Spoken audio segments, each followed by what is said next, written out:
Business के लिए क्या लगता है? पैसा नहीं, सबसे पहले जिगर लगता है.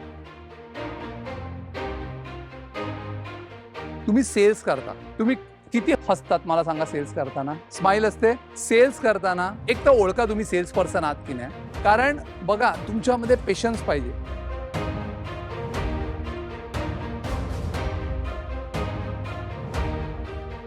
पहिले 2 दिवस कॉस्ट प्राइसला द्या, कस्टमरला तुमचा ब्रँड अँबॅसेडर बनवा. मला तुमचा साथ आजचा नाही, मला ठेवायचा आहे. कारण शॉर्ट टर्म असतं ना ते राहत नाही. मला लॉंग टर्म, मला तुमच्याशी जोडायचं आहे. ज्याने माझा काय बेनिफिट होईल मला आनंद मिळेल. कारण आनंदाला कॉस्टला ना काय MRP नसते. त्यामुळे तुम्ही जेव्हा ग्रो व्हाल तेव्हा मला आनंद मिळेल. माझा तो आउटलुक आहे.